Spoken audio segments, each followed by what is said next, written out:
அபராதம் செலுத்துவதை தவிர்க்க ஜெய்ஹோ என முழக்கமிட்டு பக்தர்கள் செல்கிறார்கள். ராமேஸ்வரத்துக்கு ரயிலில் டிக்கெட் எடுக்காமல் வந்த உத்தரப்பிரதேசத்தை சேர்ந்த 300 பேர் ரயில் பரிசோதகர் அவர்களிடம் பரிசோதித்ததில் அவர்களிடம் டிக்கெட் இல்லாத நிலையில் அவர்கள் ஜெய்ஹோ என்று முழக்கமிட்டு கடந்து சென்றிருக்கிறார்கள். இது அங்கு பரபரப்பை ஏற்படுத்தியுள்ளது. இது குறித்த கூடுதல் விவரங்களை தருகிறார் செய்தியாளர் கார்த்திக். விவரம். உத்தரப்பிரதேச மாநிலத்தைச் சேர்ந்த ஒரு 400க்கும் மேற்பட்ட பக்தர்கள் ரயில் மூலம் மதுரை வந்தாங்க.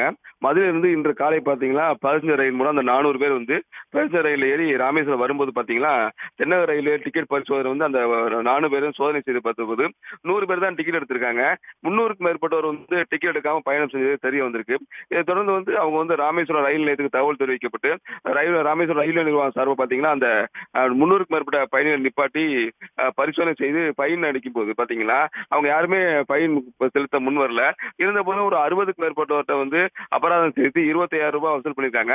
மீதமுள்ளவர்கிட்ட நீங்க டிக்கெட் எடுக்காம பயணம் செஞ்சிருக்கீங்க, நீங்க பணத்தை செலுத்துங்க தெரிவித்த போது அவங்க பணத்தை செலுத்த முன் வரல. அது மட்டும் இல்லாம ஜெய்கோ சத்ரபதி சிவாஜிக்கு செய்கோ என்ற முழக்கமிட்டு அங்க இருந்து கலைந்து சென்றாங்க. இருந்த போதும் ரயில்வே நிர்வாகம் அவங்களை தடுத்து நிறுத்தி அபராதம் வசூலிக்க முயன்ற போது அவங்க அதுக்கான செவி சாய்க்காம அங்க இருந்து கலைந்து செஞ்சாங்க. இதெல்லாம் பாத்தீங்கன்னா ரயில்வே துறைக்கு ஒரு நஷ்டத்தை ஏற்பட சந்தித்ததா தெரிவிச்சிருக்காங்க. விவரங்களுக்கு நன்றி கார்த்திக்.